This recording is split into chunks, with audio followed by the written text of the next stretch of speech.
All right, we have Kevin Holland joining us right now, coming off his first round finish of Charlie Ontiveros this past Saturday at UFC Vegas 12. And with that win, he is now the only fighter on the roster with 4 wins in 2020. What a year it has been for the Trailblazer, who was kind enough to join us once again. Kevin, how are you, sir? I'm doing good. How about yourself? Doing great. Good Lord, man. What a year it has been for you. It started off in Jacksonville, then 3 wins in 3 consecutive months in Las Vegas. When this pandemic struck, Kevin, and things were so uncertain, did you ever imagine getting to fight 4 times and then looking for a 5th, maybe even a 6th this year? No, I had no idea how the year was going to work out, but I can say, man, I love the activity level. It's my type. It's my type of life. You know what I mean? For sure. I mean, not only have you performed in the cage, but I feel like the universe has sent you some pretty good juju. I mean, you've had a couple of hiccups along the way, short notice opponents, fights being scratched minutes before they're about to start. But still, it just feels to me like you found yourself, for the most part, in the right place at the right time this year. Do you feel the same way? Yeah, I ultimately feel like it's been a good one. You know what I mean? Everything's worked out. Everything's gone pretty swell, and I honestly can't complain about how it's worked out for me. Before we talk about the fight itself, let's go back to this past Wednesday, because you were supposed to be part of the virtual media day ahead of the fight with Makhmud Muradov. And, we've covered enough of these to realize that when fighters don't show up for those scrums, that something went down and changes are coming. So when were you made aware that Makhmud was out of the fight and that you were going to fight Charlie Ontiveros instead? Probably once I realized I wasn't going to the media scrum. I was like, something's going on here. I was like, something's not right. And then, shortly after I found out we needed a new opponent. And then a little later on in the day, I found out who it was. And I was like, you know what? I was supposed to fight this guy back in the day. It never went through. I was looking for something else. So worked out for a lot more money. I can't complain. There you go. Oh, you were supposed to fight him before? Yeah, I think in 2017 or something like that, 16. Oh, there you go. I mean, it's funny because Charlie had a really crazy road to get to that fight himself. He had a shot at the UFC. He was going to replace somebody on a day's notice, and then he wasn't cleared. But, he gave it everything he had in there, and eventually you were just too much for him. Did anything throw you off in that fight? Was his style on the feet early? Did that kind of throw you off, or were you just kind of expecting the unexpected? He was fast. I knew he was going to throw some pretty crazy kicks and stuff like that. I mean, I was down for it. I mean, I think I was rushing. I had a lot of... So, a couple hours before the fight, I was kind of the night before the fight, after weigh-ins, I was complaining to my coaches. I was like, the guy I was fighting was, the guy they had me scheduled to fight was on a 13-fight win streak. It was intriguing to me. It was something that I really wanted to try. It was a puzzle. You know what I mean? But with this new guy they had bringing in, it was like, I'm fighting another newcomer in the UFC. It's like, I kind of get tired of doing that over and over again. It's like, I don't want to hear people saying, oh, he's not fighting somebody ranked or a challenge. So I wanted to fight somebody a little bit more legit. Not saying nothing bad about Charlie, it's just what was going through my head, So then I put a challenge in front of myself. I said, it's Halloween. Maybe I can make it home tonight if I finish the fight in a decent amount of time, since they changed the time that I was going to be fighting to an earlier time. The latest flight that I could get out of there was at 6:20, 6:15. So I had to be at the airport by at least 5:15. So in my head, I had it worked out. If I could finish the fight in the first round and get done with media and everything by 5 o'clock, I'd already have my bags in the limo and I can make it to the airport by 5:15 and I can make it home before the night was over with and have fun. I finished the fight within the amount of time that I set for myself, but I still missed the flight because I took too long talking inside the media tent. Big mouth. You know how I get down. Well, and talking to Adesanya too, man. I mean, you had to get those shots in, but before we get to that, you threw him around in there. That last slam, man, was just nasty. Dana White was all fired up about it. What happened there? Once you put him on the mat and you had him pinned down like that, what happened that led to the ref stepping in there? Did he say he was done? Did you know he was really hurt? Yeah, he was so as soon as I slammed him, he kind of was saying, my neck. So, I was like, your neck? He said, yeah. I'm like, you sure? He was like, my neck.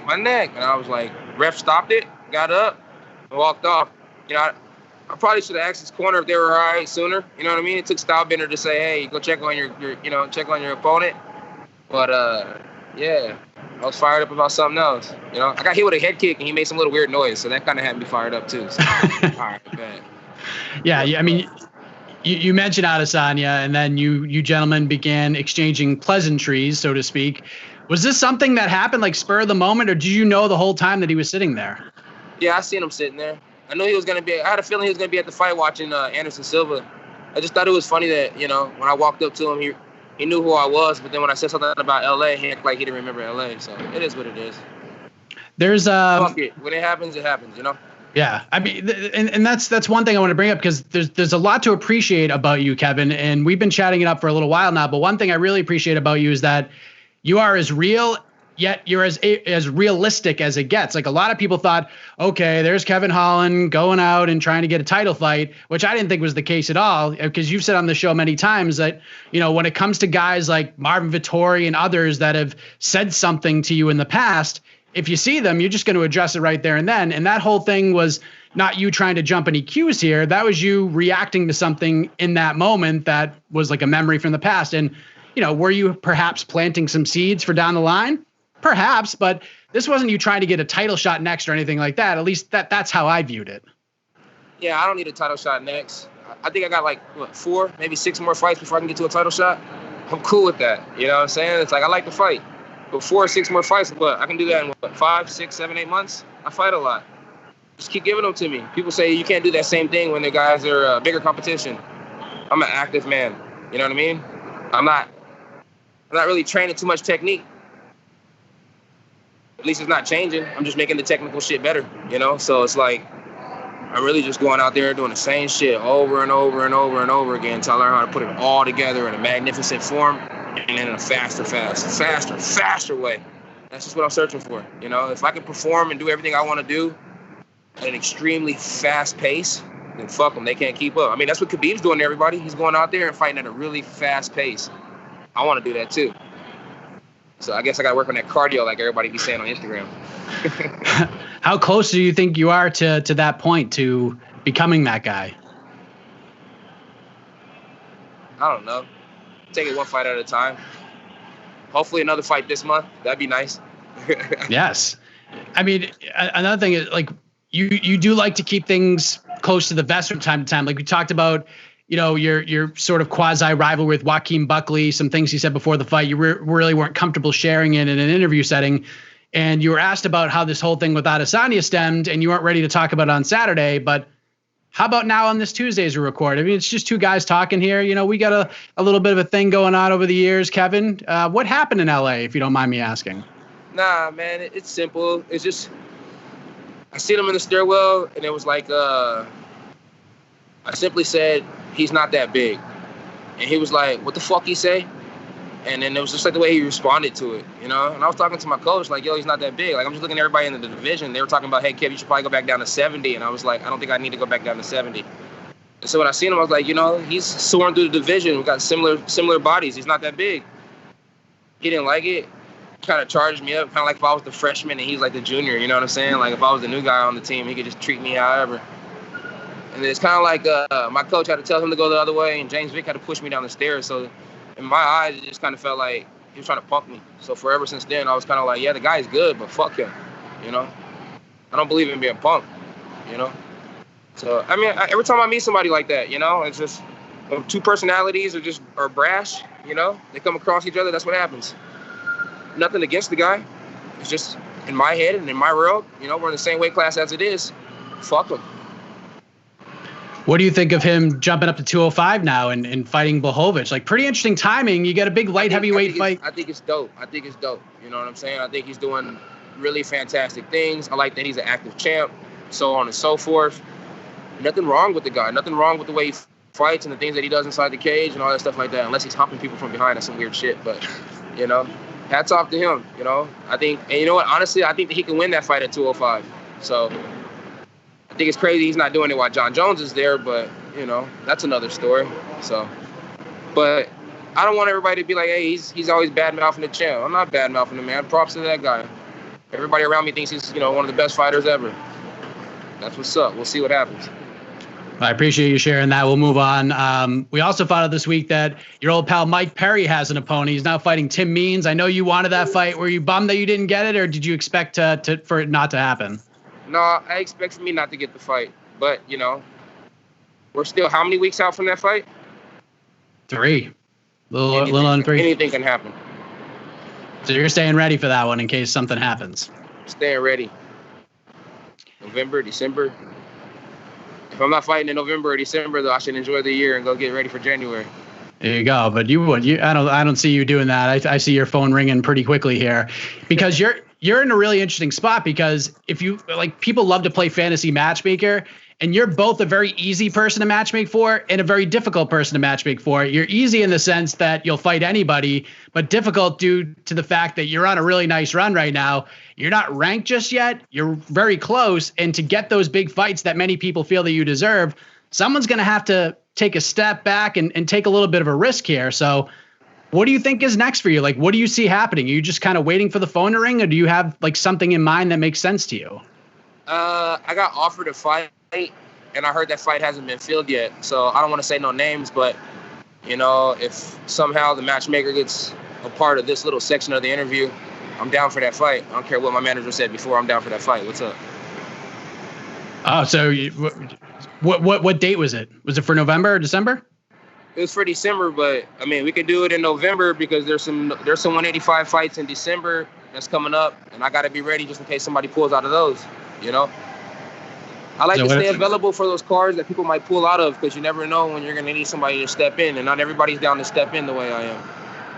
Yeah, because Vettori and Jacare are fighting, and exactly. Maybe one of those guys. I got to be ready to step in. So if I can get one more fight in before then, and then I can get 3 weeks to prepare for that fight, that'd be awesome. So if I can get November 21st, and then it gives me a few weeks to prepare for December 12th, then I can have a wonderful Christmas and a wonderful New Year, and then I can fight again January 23rd.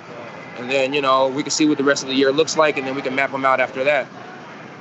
But I just want to stay active. So I don't think it's best for me to get a title or anything like that, because when you're the champ, they got to do a lot of build-up for fights, So I prefer for Stylebender to go up to 205, grab that belt, and vacate it, and then we can fight somewhere to catch weight if he doesn't want to cut that much weight anymore.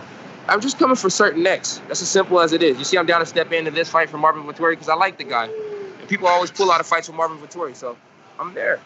I'm there. Same thing with Brunson. If nobody wants to fight Brunson, I'm there. Yeah, he's looking for a fight too. It's very interesting time. He wants to fight somebody up. He ain't gonna fight me, but I'm there. You're there and you're ready. So you're obviously at the mall right now. You can kind of tell with the music and the ambiance behind you. And the last time we were on, we talked about your shoe collection. And with these wins and these bonuses you're picking up, that collection must have gotten exponentially bigger, has it not? I mean, I ain't going to say nothing just yet, but I'm working on something. So I ain't going to be just buying shoes, you know what I'm saying? But we're working on something with the shoes. So just stay tuned with the shoes. Trailblazer shoes coming out? Nah. I ain't gonna create no shoe. I ain't trying to keep up with people like that. But just stay tuned with the shoes. Something to happen with it. By the way, what did you think of Joaquin Buckley's knockout a few weeks back? I'm proud of Mijo. I'm proud of him. I'm very, very proud of Mijo. He's came so far in such little time. Not very often that you're that proud of your newfound son, and that's a newfound son. I birthed him into the UFC game, so I'm proud of him. He's came a far way, but he needs to stay out of my inbox challenging Big Daddy over here, because I would hate to have to sun him again. He's been hitting you up in the DMs? Yeah, he's been hitting me up in the DMs. He's one thing I appreciate about Buckley is Buckley's bold. Buckley's bold. Bucko will never be ready for me, ever. Ever. They say you should never say ever, never. But I'm just gonna say he should ever try and challenge me. I will smack him again. So perfect world. We fight this month. We fight next month. Make it 5 months in a row. 6 wins total in 2020. That's just a ridiculous year, dude. Shout out to the pandemic, huh? Gee. Listen, man. I know you're at the mall. You got things to do, but what an incredible run it has been for you, man. Outstanding from the Brennan Allen fight in Boston a little over a year ago to now. Just unbelievable stuff, man. Continued success. All the best to you. Yeah. That fight's this weekend, ain't it? Allen versus Heinisch. What do you think of that one? I can make 85 still. Let me know. Oh, okay. There we go. See, Matt, we need. And you know what? I oftenly don't like people who beat me. But it's something about the people in the UFC that beat you. They're pretty cool. Diago's pretty cool. Brennan Allen's pretty cool. But that being said, I do like to avenge those L's. Well, there you go, man. Continued success. All the best to you in keeping this record-breaking year going, man. Looking forward to maybe December 12th, maybe November 21st. Who knows? But congratulations on another win, and we'll talk soon, man. Thanks, boss. Appreciate you.